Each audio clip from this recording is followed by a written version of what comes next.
한국인 정약용을 읽겠습니다. 정약용은 소문난 개구쟁이였고 떼약볕이 내리치는 여름 한낮이었습니다. 약용이는 친구들과 함께 강에서 물놀이를 하고 있었습니다. 신나게 놀다 보니 시간 가는 줄도 몰랐습니다. 약용이와 친구들은 모두 점심도 거른 채 물놀이를 열중했습니다. 약용이는 배가 고팠지만 놀다 말고 집에 가기는 싫었습니다. 그때 한 친구가 말했습니다. 우리 개구리 잡으러 가자. 그래, 개구리 잡아서 구워 먹자. 약용이와 친구들은 물놀이를 그만두고 개구리를 잡기 시작했습니다. 강가 풀숲에는 폴짝폴짝 뛰어다니는 개구리가 여기저기 눈에 띄었습니다. 약용이는 친구들과 함께 개구리를 잡아 불에 구워 먹었습니다. 모두들 배가 고파서 개걸스럽게 먹었습니다. 약용이는 불에 구운 개구리 뒷다리를 씹다가 문득 재미있는 생각이 떠올랐습니다. 약용이는 친구들을 남겨둔 채 집으로 달려갔습니다. 집에는 마침 누나가 마당에 나와 있었습니다. 약용이는 헐레벌떡 뛰어들며 누나를 불렀습니다. 누나, 왜 그러니? 약용아, 무슨 일이니? 누나가 눈을 둥그렇게 뜨며 물었습니다. 누나, 이리 가까이 와봐. 왜? 누나가 가까이 오자 약용이는 얼른 주머니에서 개구리를 꺼내 누나에게 던졌습니다. 에그머니나! 누나는 즐겁을 하며 그 자리에 주저앉았습니다. 하하하하.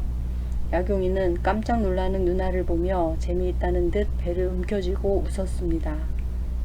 너 또 장난이야?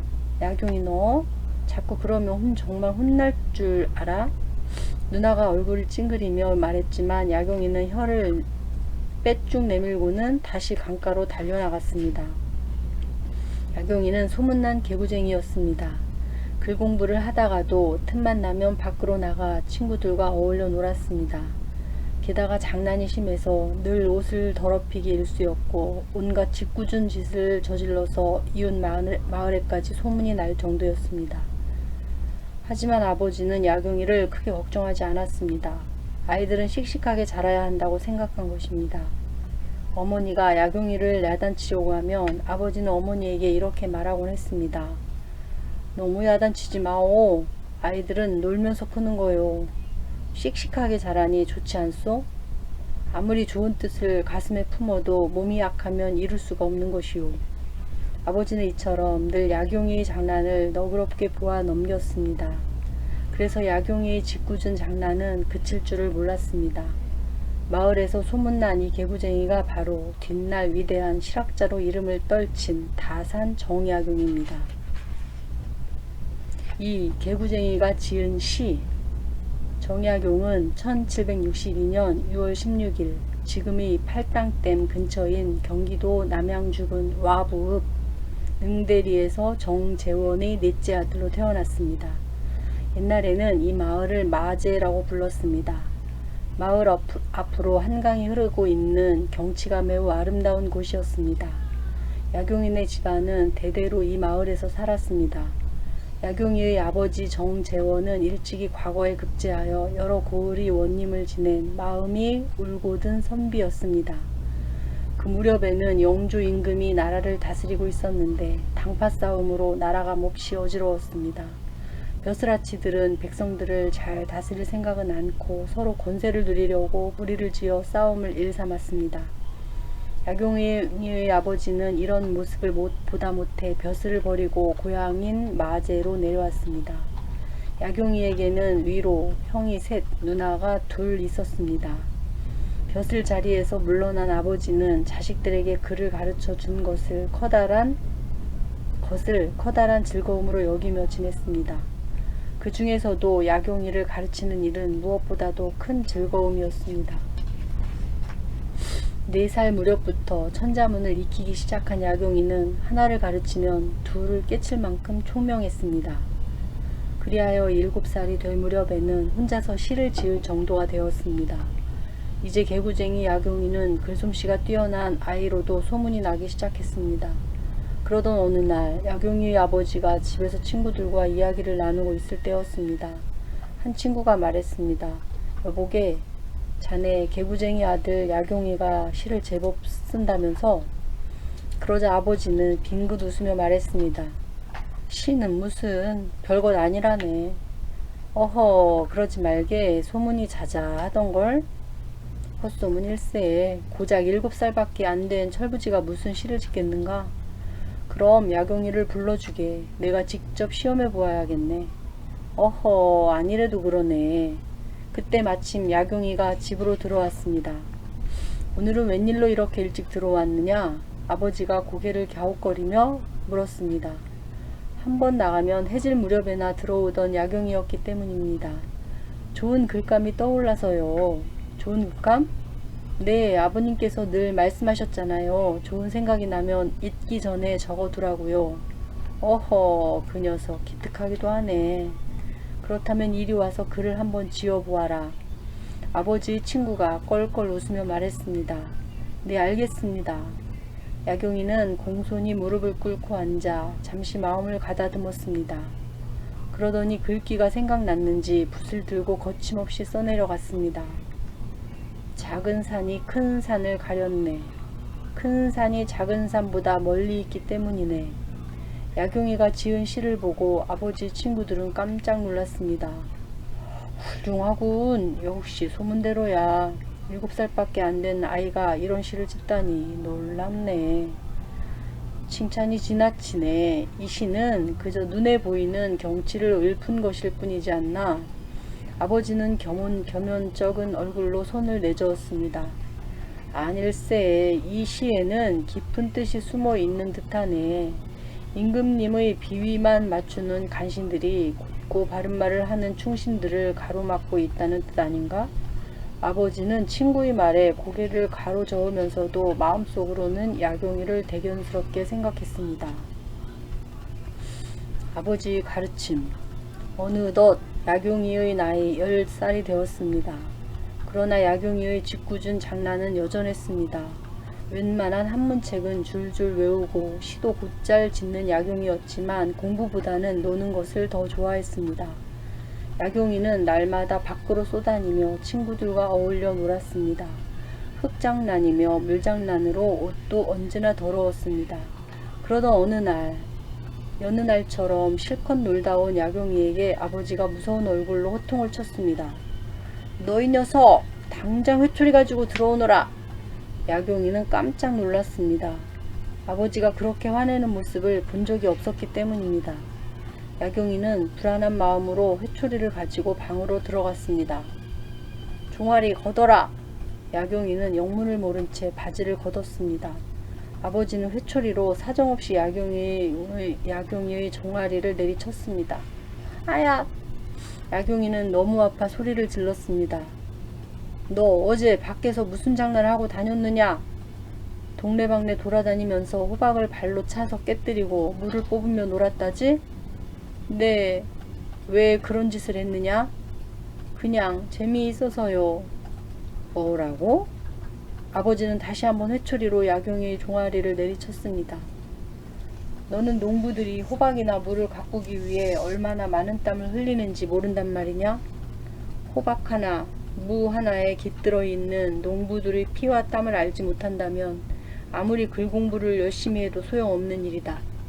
아직 어리다고는 하지만 그렇게도 철이 없단 말이냐? 잘못했습니다, 아버지. 내게 잘못했다고 할 필요 없다. 내가 직접 밭주인에게 가서 용서를 빌어라. 야경이는 진심으로 잘못을 뉘우쳤습니다. 그래서 그 길로 밭주인에게 가서 용서를 빌었습니다.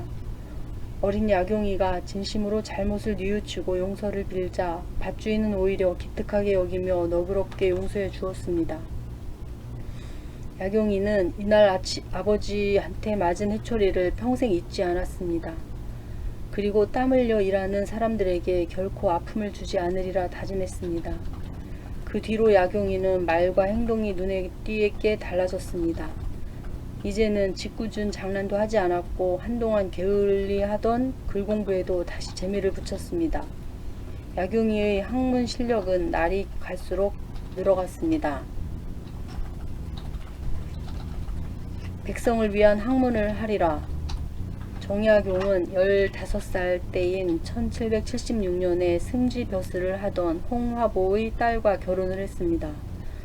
정약용이 장가가던 날 아버지는 매우 기뻐하며 이렇게 당부했습니다.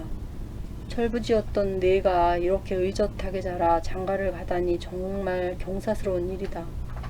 이제 어른이 되었으니 학문에 더욱 힘써 장차 훌륭한 일을 하도록 하여라. 그런데 그해 정약용의 집안에는 또 하나 경사스러운 일이 있었습니다. 아버지가 다시 벼슬길에 오르게 된 것입니다. 영조 임금의 뒤를 이어 새로 왕의 자리에 오른 정조 임금이 당파 싸움이 싫어 벼슬을 그만두었던 사람들에게 다시 벼슬을 내린 것입니다. 아버지가 벼슬길에 오르자 정약용의 식구들은 한성으로 이사를 했습니다. 한성에는 정약용의 매형인 이승훈과 이벽이 살고 있었습니다. 학문이 뛰어났던 이승훈과 이벽은 정약용에게 많은 것을 가르쳐 주었습니다. 한성에 온 정약용은 두 매형의 가르침을 받으면서 차츰 새로운 학문에 눈을 뜨게 되었습니다. 어느 날 이승훈이 정약용에게 말했습니다. 자네, 우리 외가에 가보지 않겠나? 우리 외가에는 책이 아주 많다네. 자네가 좋아할 책도 많을 걸세. 이승훈이 말한 대로 그 집에는 정약용이 듣도 보도 못한 책이 많이 있었습니다. 정약용은 그 중에서 이익이 지은 성호사설이란 책을 빼들었습니다. 호기심으로 책을 들춰보던 정약용은 책장을 넘길수록 그 책에 빠져들었습니다. 매형, 이 책에는 제가 지금까지 공부해온 학문과는 다른 내용이 쓰여 있군요. 이 책을 지은 이익이라는 분에 대해 알고 싶어요. 그분은 백성들이 살아가는데 도움이 되는 학문을 하신 분일세. 어떻게 하면 백성들이 농사를 잘 지어 배불리 먹을까, 억울한 일 당하지 않을까 하는 생각으로 평생을 사셨다네. 이익은 대표적인 실학자 가운데 한 사람입니다. 실학자란 농업, 상업, 과학기술 등과 같이 백성들이 살아가는데 도움이 되는 학문을 연구하던 학자들을 말합니다. 그 무렵 대부분의 선비들은 벼슬길에 오르기 위한 공부에 매달려 있었는데 실학자들은 이들과 달리 백성들 편에 서서 학문을 연구했던 것입니다. 정약용은 성호사설뿐만 아니라 다른 실학자들이 쓴 책도 여러 권 빌려다 열심히 읽었습니다. 그 책들은 실제로 백성들이 생활에 도움이 되는 내용으로 가득 차 있었습니다. 정약용은 깊은 감동을 받았습니다. 그렇다. 백성들에게 도움이 되는 학문이야말로 참된 학문이다. 나는 이제부터 백성들을 위한 참된 학문을 하리라. 정약용은 마음속으로 이렇게 다짐했습니다. 이제 정약용은 과거 시험을 보아 벼슬을 하는 것이 부질없는 일처럼 느껴졌습니다. 그래서 과거 공부는 내팽개친 채 실학 연구에 힘을 쏟았습니다. 그러던 어느 날 아버지가 정약용을 불렀습니다. 내가 벼슬을 하지 않으려는 뜻은 잘 안다. 하지만 벼슬이란 내가 생각하는 것처럼 부귀영화를 누리기 위한 것만은 아니다. 벼슬을 하는 참 뜻은 바로 백성들을 잘 살게 하는 데 있는 것이다. 정약용은 아버지 말을 듣고 과거 시험을 보기로 마음을 고쳐먹었습니다. 벼슬에 오르더라도 백성을 깔보거나 괴롭히지 않고 오로지 백성들이 잘 살 수 있도록 힘써 일하리라. 그리하여 정약용은 22살 때인 1783년 과거 시험인 소옥과에 합격하여 진사가 되었습니다. 소옥과에 합격한 사람들은 당시의 대학교인 성균관에 들어가 공부를 할 수 있었습니다. 정약용은 성균관에 들어가서도 오로지 공부에만 열중했습니다. 벼슬길에 올라 백성들에게 좋은 정치를 피려면 공부를 많이 해야 한다고 생각했기 때문입니다. 정약용의 학문 실력은 날로 높아져 갔습니다. 그리하여 성균관에 들어간 이듬해에는 정조 임금 앞에 나아가 학문을 강의할 정도까지 이르렀습니다. 임금 앞에서 강의를 하는 것은 학자로서 가장 큰 영광이었습니다. 정약용은 강의를 하기에 앞서 강의 내용을 철저히 조사하고 연구했습니다. 그래서 정약용의 강의는 조리 있고 이해하기 쉬웠습니다. 정약용의 강의를 듣고 난 정조 임금은 신하들에게 이렇게 말했습니다. 지금까지 내게 강의한 학자들 가운데 정약용이 가장 뛰어나오. 알기 쉽게 강의하면서도 빈틈이 없으니 학문의 깊이를 능히 짐작할 수 있소. 대단한 칭찬이었습니다. 정약용이 정조 임금에게 크게 칭찬을 받는다는 소문은 온 나라에 널리 퍼졌습니다. 그러나 정약용은 그럴수록 태도를 겸손하게 가지고 더욱 열심히 공부에 힘을 쏟았습니다. 서양 학문을 배우다 정약용이 23살 되던 해의 어느 날이었습니다. 정약용은 고향의 큰 집에서 제사를 지낸 뒤 배를 타고 한성으로 돌아오고 있었습니다. 배에는 정약용의 형들과 매형인 이벽이 함께 타고 있었습니다. 강물은 잔잔하고 바람도 고요했습니다. 매형인 이벽이 근심 어린 얼굴로 말했습니다. 우리나라 선비들이나 관리들은 서양에 대해 너무 모르고 있네. 서양에는 중국보다 문명이 더 발달한 나라들이 많이 있다네. 그런데도 그들을 오랑캐라고 깔보면서 아무것도 배우려고 하지 않네. 나라의 힘을 기르고 백성들을 잘 살게 하려면 하루빨리 서학을 받아들여 배워야 하네. 이벽의 말을 듣고 모두들 고개를 끄덕였습니다. 그 무렵 우리나라에는 중국을 통해 서양의 문물이 들어오기 시작했습니다. 사람들은 서양의 문물을 서학이라고 불렀습니다. 이 서학에는 서양의 과학 기술뿐만 아니라 천주학도 들어 있었습니다. 천주학은 오늘날의 천주교를 일컫는 말입니다. 그런데 서양의 문물이 들어오는 것을 좋게 받아들이는 사람이 있는가 하면 싫어하는 사람도 많았습니다. 특히 양반들은 상민과 양반을 구별해서는 안 된다. 모든 사람은 평등하다는 서양의 생각을 매우 싫어했습니다. 이벽이 계속해서 말했습니다. 서양의 과학기술을 받아들여 농사짓는 기술도 발달시키고 여러가지 기계도 만들어서 백성들이 편리하게 쓸 수 있도록 해야 하네. 정약용은 이벽의 말이 옳다고 생각했습니다. 이벽은 천주학에 대해서도 말했습니다. 서양 사람들이 믿는 천주학에 대해서도 연구를 해볼 만하네. 천주학에서는 하느님 앞에서는 모든 사람이 다 평등하다고 말하네. 모든 사람이 다 함께 잘 사는 세상을 만들어야 한다는 것이네. 정약용은 서학에 대해 호기심이 생겼습니다. 그렇다. 우리나라를 튼튼하게 만들고 백성들을 잘 살게 하려면 서양의 학문에서 많은 것을 배워야 할지도 모른다. 이렇게 생각한 정약용은 서양의 과학기술에 대해 차근차근 연구하기 시작했습니다. 서양의 과학기술은 확실히 우리나라가 중국보다 앞서 있었습니다. 서양의 과학기술을 배워오면 우리 백성들을 더 잘 살 수 있을 텐데. 정약용은 천주학도 연구하기 시작했습니다. 정약용과 가까운 사람들 가운데에는 천주학을 믿는 사람이 많았습니다. 정약용의 매형인 이승훈과 이벽은 물론이고 형인 정약종과 정약전도 천주학을 믿었습니다. 특히 이승훈은 우리나라에서 최초로 세례를 받은 신자였습니다. 정약용은 이벽에게 이탈리아 사람인 마테오 리치가 쓴 천주 시르이라는 책을 빌려다 읽었습니다. 천주 시르이는 천주학의 교리를 동양 사람들이 알기 쉽게 풀어 쓴 책입니다. 정약용으로서는 이해하기 어려운 대목도 있었지만 공자나 맹자의 가르침 못지않게 뜻깊은 이야기도 많았습니다. 백성들을 위해서라면 아무리 서양 오랑캐의 학문일지라도 배울 것은 배워야 한다. 정약용은 점점 더 서학에 깊이 빠져들었습니다.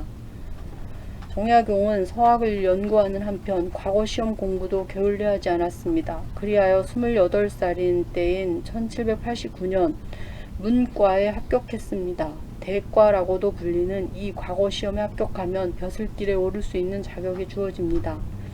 맨 처음 정약용은 임금의 명령을 신하들에게 전달하는 승정원에서 일을 했습니다. 그리고 이듬해에는 예문관으로 자리를 옮겼습니다. 예문관은 임금의 명령을 문서로 만드는 일을 하는 관청입니다. 그래서 임금을 직접 만날 수 있는 기회가 많았습니다. 정약용이 이렇게 임금 곁에서 일할 수 있었던 것은 정조 임금이 정약용을 특별히 아꼈기 때문입니다. 정조 임금은 정약용이 성균관에서 공부할 때부터 눈여겨보았습니다. 학문이 깊고 인품이 훌륭한 정약용을 보며 장차 나라를 위해 큰일을 할 인물이라고 생각했습니다. 그래서 늘 곁에서 일하도록 한 것입니다. 이처럼 정조 임금이 정약용을 아끼자 이를 시기하는 사람들이 생겨났습니다. 그래서 뭐든 투집을 잡아 정약용을 헐뜯으려고 했습니다. 이때 트집거리가 된 것이 바로 천주학이었습니다. 오늘날에는 누구나 어떤 종교든지 마음대로 믿을 수 있지만 이때만 해도 나라에서는 천주학을 공부하지도 믿지도 못하게 법으로 금지했습니다. 정약용을 위해서는 정조 임금님께 말했습니다. 전하, 정약용은 서양 오랑캐의 학문을 공부하는 자이옵니다. 나라의 법을 어기고 천주학을 믿는 자를 그냥 두어서는 아니 되옵니다. 벌을 내리소서. 여러 신하들이 이렇게 들고 일어나자 정조 임금도 어쩔 수가 없었습니다. 자신이 아끼고 사랑하는 정약용에게 벌을 주고 싶지는 않았지만 하는 수 없이 귀양을 보내기로 했습니다. 1790년 3월 정약용은 충청도 해미라는 바닷가 마을로 귀양을 갔습니다. 정약용은 드넓은 바다를 바라보며 생각에 잠겼습니다. 나라의 관리들이 백성을 잘 다스릴 생각은 않고 남을 헐뜯을 궁리만 하다니 정말 한심한 일이다. 그들이 뭐라고 헐뜯든 나는 나라와 백성을 위해서 서학을 계속 연구할 것이다. 아무리 오랑캐의 학문일지라도 훌륭한 점은 본받아야 하는 것 아닌가? 그러나 정약용의 귀양살이는 열흘 만에 끝났습니다. 서양의 학문을 공부하긴 했지만 천주학을 믿지는 않았다는 사실이 밝혀졌던 것입니다. 귀양살이에서 풀려난 정약용은 이듬해에 정조 임금의 부름을 받고 다시 벼슬길에 올랐습니다. 그 무렵 정조 임금은 아버지 사도세자의 묘를 수원으로 옮기면서 수원에 성을 쌓을 계획을 세웠습니다. 억울하게 세상을 떠난 아버지의 넋을 위로하기 위해서였습니다.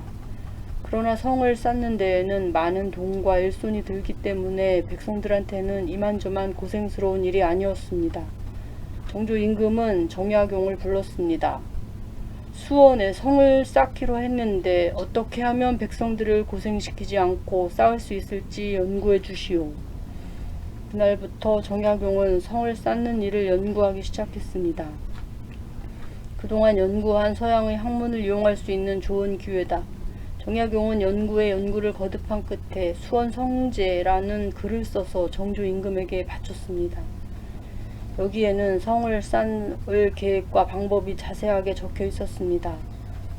그리고 얼마 뒤에는 거중기라는 기계의 설계도도 만들어냈습니다. 거중기는 오늘날의 기중기처럼 도로래를 써서 무거운 돌을 쉽게 들어 올리는 기계입니다. 수원 성제와 거중기 설계도를 본 정조 임금은 매우 기뻐했습니다. 훌륭하오. 이 방법대로 성을 쌓도록 하시오. 정약용이 내놓은 방법 덕분에 수원성을 쌓는 데에는 돈과 일손이 적게 들었습니다. 수원성은 일을 시작한 지 2년 만에 완성되었습니다. 정조 임금은 매우 기뻐하며 정약용에게 칭찬을 아끼지 않았습니다. 그러나 정약용은 임금에게 칭찬받은 일보다 자신이 공부해온 실학과 서양의 학문이 훌륭하다는 것을 증명해 보인 것이 더욱 기뻤습니다. 굶주린 백성들. 수원성이 완성되자 정조 임금은 정약용에게 암행어사의 임무를 맡겼습니다. 암행어사는 임금을 대신하여 아무도 모르게 이 고을 저 고을을 돌아다니면서 벼슬아치들이 정치를 잘하고 있는지 백성들을 못살게 굴지는 않는지 살펴보는 벼슬입니다. 요즘 나라안이 매우 어수선하다고 하오. 특히 경기도 관찰사 서용보가 온갖 나쁜 짓을 일삼고 있다 하니 그대가 가서 살펴보도록 하오. 정조 임금의 명령을 받은 정약용은 곧 품속에 마패를 차고 허름한 차림으로 길을 떠났습니다. 그런데 경기도 여러 고을을 다니며 백성들이 사는 모습을 살펴보던 정약용은 깜짝 놀라고 말았습니다. 백성들이 다 쓰러져가는 집에서 누더기 옷을 입은 채 먹을 쌀이 없어서 쫄쫄 굶고 있었던 것입니다. 나라에서 쌀을 빌려주는 제도가 있지 않소? 우선 굶주림부터 면하고 다음 해에 이자를 쳐서 갚으면 될 터인데 왜 그렇게 하지 않는 거요? 정약용이 한 농부에게 물었습니다. 세상 물정 모르는 소리 하지도 마시오. 누구는 꾸어다 먹을 줄 몰라서 이러는 줄 아시오? 관가에서 빌려주는 쌀이란 것이 말이 쌀이지 겨와 돌이 절반이나 섞여 있어. 그나마 이자가 워낙 높아 쌀 한 가마니를 구워다 먹으면 두 가마니를 갚아야 한다오. 그러니 차라리 굽는 게 낫지 어찌 관과의 쌀을 빌려다 먹을 수 있겠소. 그 농부는 한숨을 내쉬며 이렇게 말했습니다. 정약용은 마음이 갈래갈래 찢어지는 듯 했습니다. 농부의 말처럼 고을의 관리들은 백성들을 돌볼 생각은 않고 오히려 백성들을 들볶았습니다. 백성들이야 굶어 죽건 말건 자기들만 잘 먹고 잘 살면 그만이라는 듯 재산을 모으는 데에만 눈이 벌게 있었습니다. 관리라는 자들이 백성들이 어려움은 살피지 않고 자기들이 뱃속만 채우려고 하니 어찌 백성들이 편히 살 수 있겠는가. 그들은 관리인가 도적인가. 정약용은 백성들을 괴롭히는 관리들을 보고 화가 치밀었습니다. 그들을 결코 용서할 수 없었습니다. 그 가운데 가장 못된 자는 경기도 관찰사 서용보였습니다. 서용보는 자기 뱃속을 채우기 위해서라면 임금을 팔아먹는 짓도 서슴지 않는 사람이었습니다. 임금님께서 행차하시는데 길이 이렇게 울퉁불퉁해서야 되겠느냐. 길을 고쳐야 하니 백성들에게 세금을 걷어들이도록 하라. 서용보는 임금이 지나간다는 핑계로 세금을 무지막지하게 걷어들였습니다. 그러고는 길은 고치지도 않고 백성들이 낸 세금을 자기가 꿀꺽 삼켜 버렸습니다. 정약용은 서용보의 죄를 낱낱이 조사했습니다. 그런데 서용보는 자기 죄를 뉘우치기는커녕 오히려 펄쩍펄쩍 뛰며 정약용에게 겁을 주었습니다. 이런 괘씸한 놈 어디 두고 보자. 그러나 정약용은 눈도 깜빡하지 않고 서용보의 죄를 낱낱이 정조 임금에게 알렸습니다. 결국 서용보는 벼슬에서 쫓겨나고 말았습니다. 정약용은 암행어사로 다니면서 백성들이 어려움을 두 눈으로 똑똑히 보았습니다. 관리 한 사람의 잘못이 얼마나 많은 백성들에게 괴로움을 주는지도 알았습니다. 내가 벼슬을 한 까닭이 무엇이었던가. 백성들을 잘 살게 하려는 것이었던가. 내 이제 백성들이 고통을 덜어주는 일에 평생을 바치리라. 정약용은 백성들이 괴로움을 뼈저리게 느꼈습니다. 그리고 백성들이 비참한 생활을 돌보기는커녕 자신들이 배를 채우는 데에만 정신을 쏟아붓는 관리들을 다음과 같은 시를 써서 꾸짖었습니다. 고을 삿도 어진일 베푼다면서 제 재산 털어 굶주린 백성 구한다기에 걷고 또 걷어서 관청 문 앞에 이르고 보니 가난한 백성들이 입만 쳐들고 죽솥으로 모여드네. 개 돼지도 버리고 돌아보지 않을 것이 굶주린 사람 입엔 꿀처럼 달기만 해라. 어진일 베푸는 것도 바라지 않고 재산 털어 먹여준데도 반갑지 않아라. 관청의 돈 괴짝을 남이 엿볼까 두려워하니 우리들 굶게 한 것이 바로 이것 아니더냐. 삿도의 집 마옥간에 있는 살찐 말도 참으로 우리들의 피와 살 아니더냐. 어진삿도 1797년 정약용은 곡산 부사가 되었습니다. 곡산은 황해도에 있는 두메 산골이었습니다. 땅이 메말라 살림이 가득한 가난한 탓으로 인심마저 사나워 다스리기 어려운 곳이었습니다. 정약용은 평소 생각했던 대로 백성을 다스려야겠다고 마음먹고 열심히 일했습니다. 그러던 어느 날 한 농부가 정약용을 찾아왔습니다. 소인의 이름은 이계심이라 합니다. 사또께 드릴 말씀이 있어서 감히 이렇게 찾아왔습니다. 그래, 무슨 일인지 말해보아라. 제가 글로 몇 자 적어왔습니다. 힘없는 백성들의 소망입니다. 뿌리치지 마시기 바랍니다. 이 계심은 품속에서 두툼한 종이를 꺼냈습니다. 거기에는 백성을 괴롭히는 10가지 일이라는 글이 적혀 있었습니다. 그 글에는 그동안 사또와 아전들이 백성들을 어떻게 괴롭혔는지 낱낱이 밝혀져 있었습니다. 그 무렵에는 세금을 쌀이나 배로 냈습니다. 그런데 못된 관리들이 뒷박을 크게 만들어 쌀을 더 많이 빼앗고 자를 길게 만들어 배도 더 내게 했던 것입니다. 게다가 백성들이 세금을 내지 못하면 소나 돼지는 물론이고 솥단지까지 마구 빼앗아 갔습니다. 글을 다 읽고 난 정약용은 이계심에게 말했습니다. 그대는 참으로 용기 있는 사람이로다. 내 반드시 앞으로는 백성들에게 억울한 일이 없도록 하겠노라. 고맙습니다, 사또. 이 괘씸은 눈물을 흘리며 물러갔습니다. 정약용은 아전들을 불러 불호령을 내렸습니다. 이런 괘씸한 지고 이러니 백성들이 어떻게 편하게 살 수 있겠느냐. 이건 도둑질이나 마찬가지다. 아전들은 꼼짝 못한 채 벌벌 떨고만 있었습니다. 당장 대박의 크기와 자의 길이를 바로잡아라. 또한 앞으로 세금을 받을 때에는 반드시 내가 보는 앞에서 받도록 하라. 그리고 정약용은 아전들에게 이렇게 명령했습니다. 돈 많은 양반들은 세금을 내지 않고 가난한 백성들만 세금을 내는 것은 공평하지 않다. 앞으로는 양반에게도 세금을 물리도록 하라.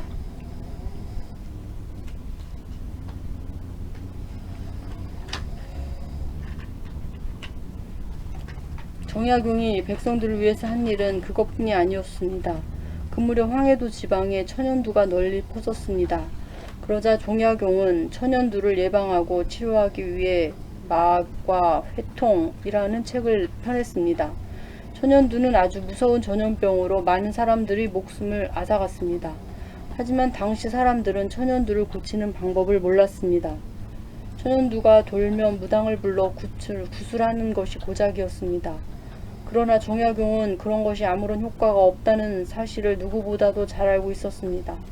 그래서 여러 의학책을 참고하여 마가 회통을 펴냈던 것입니다. 정약용은 이처럼 백성들을 위해 온갖 노력을 아끼지 않았습니다. 우리 고을에 저렇게 훌륭한 사또가 오시다니 하늘이 우리를 도우신 걸세. 이제야 우리도 사람답게 사는 것 같군. 고을 사람들은 입을 모아 정약용을 칭찬했습니다. 귀향길에서 삼킨 눈물. 1799년 곡산 부사로 있던 정약용은 다시 한성으로 올라와 형조에서 일하게 되었습니다. 형조는 지금의 법무부와 비슷한 관청입니다. 정약용은 모든 재판을 공정하게 처리하여 정조 임금과 백성들로부터 크게 칭찬을 받았습니다. 그런데 이때에도 서학을 연구한다는 이유를 들어 정약용을 헐뜯는 사람들이 있었습니다.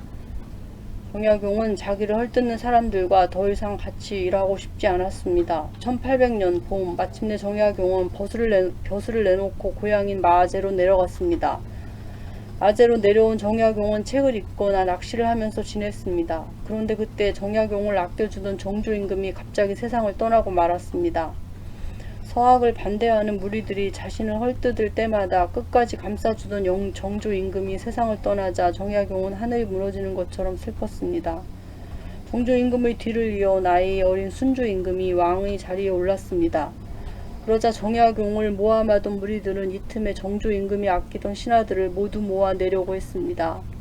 그들은 다시 천주학을 트집거리로 삼았습니다. 그리하여 천주학을 연구하거나 믿는 사람들을 잡아들이기 시작했습니다.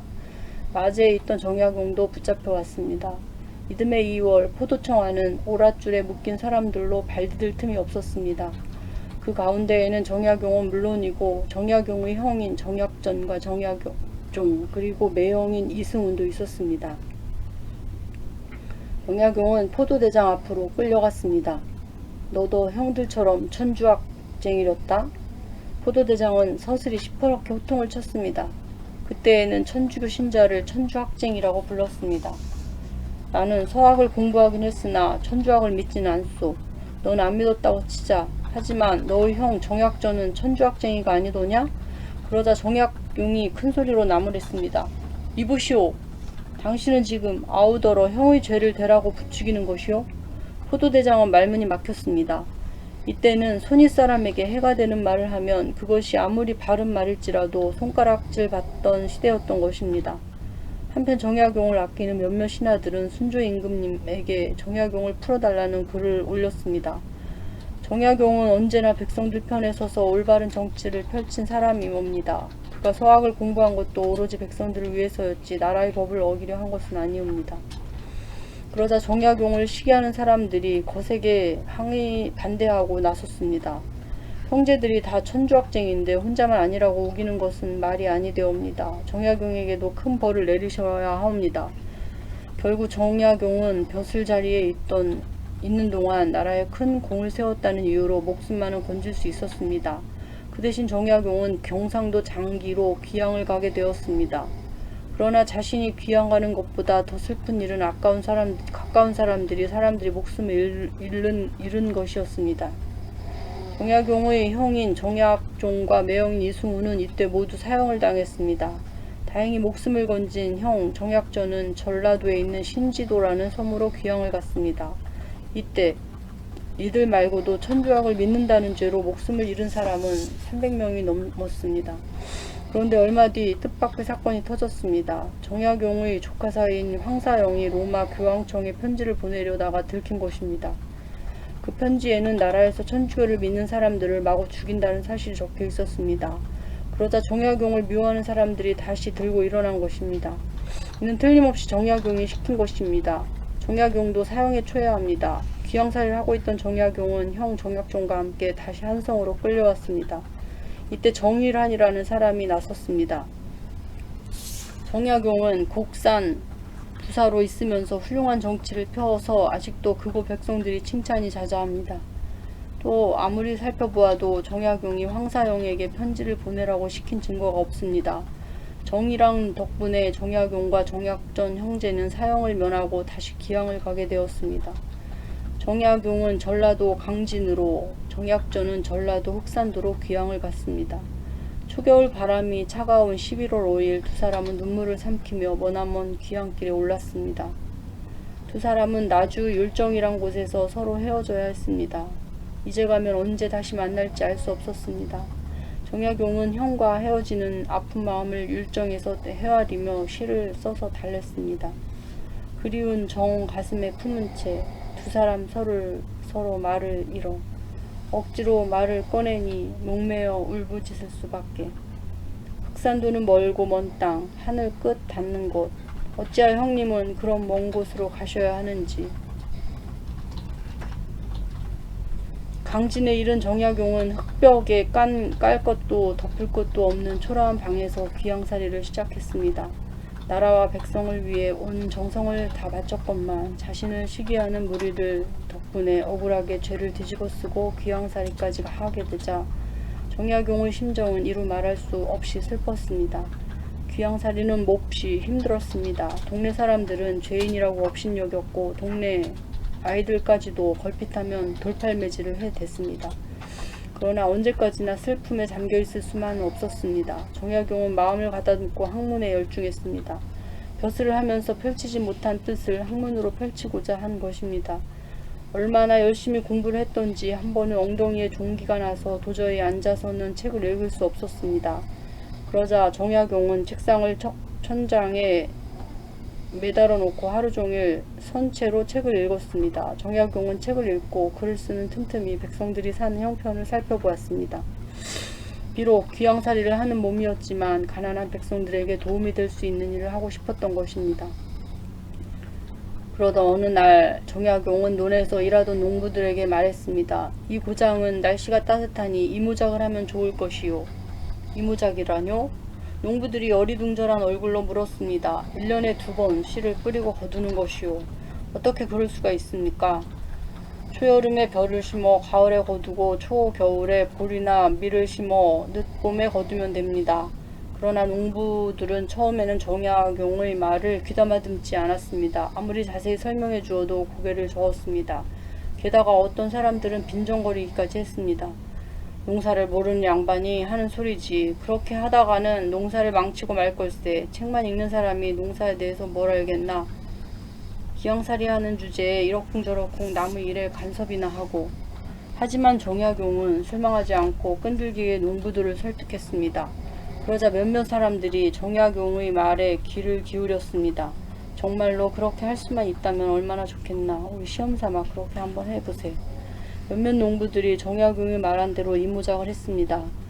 가을 거지가 끝날 들판에 보리와 밀을 심어 늦봄에 거두었습니다. 그리고는 곧 벼를 심어 가을에 거두었습니다. 이무작은 큰 성공이었습니다.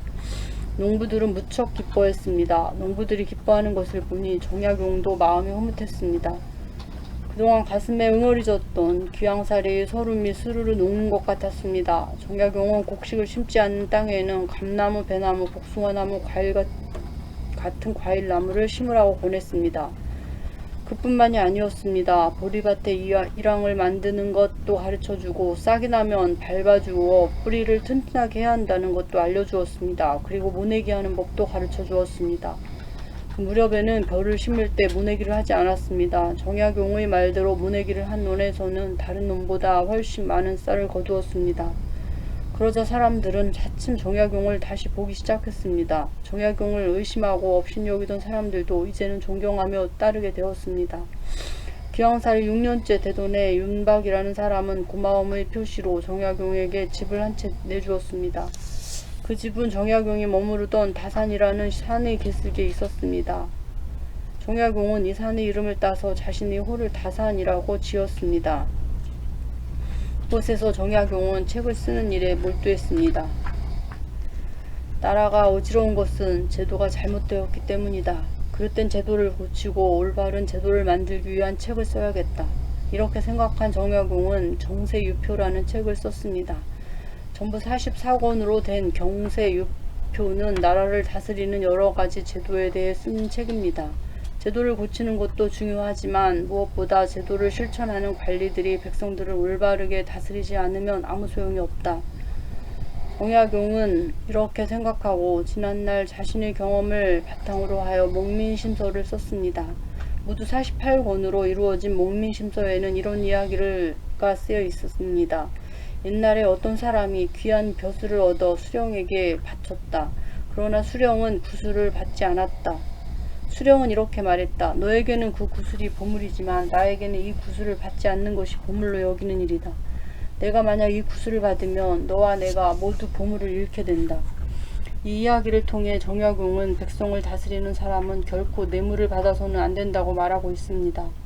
정약용은 벼슬길에 나아가 직접 나라 일을 돌보지는 못할 망정 다른 관리들이 마음 깊이 새겨서 백성들을 올바르게 다스리기를 바라는 마음으로 목민심서를 쓴 것입니다.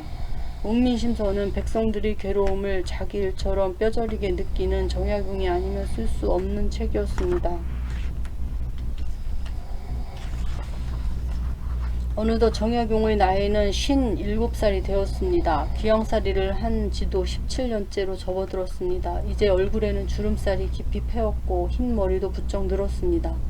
이대로 강진해서 죽게 되는 것은 아닐까? 정약용은 가끔씩 이런 생각에 젖어들었습니다. 그러던 어느 날이었습니다. 김이교라는 옛 친구가 정약용을 찾아왔습니다. 다산, 이게 얼마만인가? 자네 무척 늙었네 그려. 자네도 머리가 희끗희끗해졌구먼. 두 사람은 밤을 새워가며 이야기를 나누었습니다. 그런데 정약용은 옛날에 함께 공부하던 친구들에 대한 이야기와 백성들을 걱정하는 말만 할 뿐 자신의 귀양살이에 대해서는 한마디도 하지 않았습니다. 이튿날 김이교는 한성으로 떠나면서 걱정스러운 얼굴로 정약용에게 물었습니다. 자네 고향으로 돌아가고 싶지 않은가? 그러자 정약용은 쓸쓸한 얼굴로 김이교를 물끄러미 바라보려다 입을 열었습니다. 자네 부채를 잠깐 이리 주게나. 김이교의 부채를 받아든 정약용은 부채에다 시를 한 수 적어 주었습니다. 이 두매산골에서 자네가 떠나면 나를 찾아올 이 또 누가 있겠는가. 대나무 숲 사이로 달빛이 스며드니 고향 생각에 눈물만 하염없이 흐르는구나. 그 시를 읽고 난 김이교는 그제야 정약용의 마음을 알 수 있었습니다. 두 사람은 아무 말 없이 손을 맞잡고 눈물을 글썽였습니다. 그해 여름 이태순이라는 사람이 정약용을 귀양살이에서 풀어주라는 글을 순조 임금에게 올렸습니다. 정약용은 귀양살이를 하면서도 오로지 나라와 백성을 위하는 마음으로 훌륭한 책을 많이 썼사옵니다. 이런 신하에게 계속 귀양살이를 하게 하는 것은 옳지 못한 일일 줄 아옵니다. 마침내 순조 임금은 정약용을 풀어주라고 명령했습니다. 이렇게 해서 정약용은 17년 동안의 귀양살이에서 풀려났습니다. 정약용은 귀양살이를 마치고 집으로 돌아와서도 책을 쓰는 일에 몰두했습니다. 다시 벼슬길로 나아가 백성들을 위해 일하고 싶은 마음도 있었지만 자신을 헐뜯는 무리들이 반대로 뜻을 이룰 수가 없었습니다.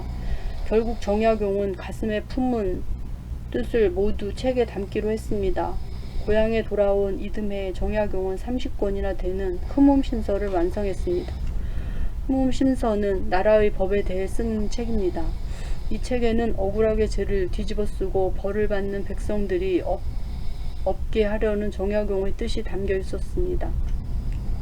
그 뒤로도 정약용은 꾸준히 백성들을 위해 학문을 연구하고 책을 썼습니다. 책을 쓰는 틈틈이 집 앞에 텃밭을 일구어 농사도 지었습니다. 그리고 마음이 쓸쓸할 때면 그림을 그리거나 글씨를 쓰기도 했습니다. 어느덧 귀양살이에서 풀려나 집에 돌아온 지도 18년이 지났습니다. 75살이 된 정약용은 이제 살 날이 얼마 남지 않았다는 것을 알고 두 아들을 불렀습니다.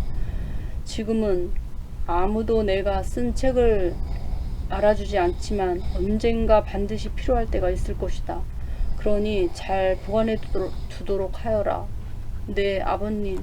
정약용은 두 아들에게 이런 유언을 남기고 조용히 눈을 감았습니다. 1836년 2월 22일이 일이었습니다. 그날은 날씨가 무척 사나웠습니다. 세찬 바람이 불고 천둥 번개가 쳤습니다. 세상 사람들이 정약용처럼 훌륭한 학자를 알아보지 못했다고 하늘이 노여워했기 때문인지도 모릅니다. 정약용은 높은 벼슬은 하지 못했습니다. 그러나 우리 역사에서 가장 뛰어난 학자 가운데 한 사람입니다. 정약용은 평생 동안 500여 권이 넘는 책과 수많은 시를 남겼습니다. 이 책과 시에는 잘못된 현실을 바로잡아 나라를 튼튼히 만들고자 했던 정약용의 소망과 백성을 위하는 마음이 한결같이 넘쳐 흐르고 있습니다. 자신이 살던 시대에는 크게 인정받지 못했던 정약용은 죽은 뒤에 조금씩 사람들에게 알려지기 시작했습니다.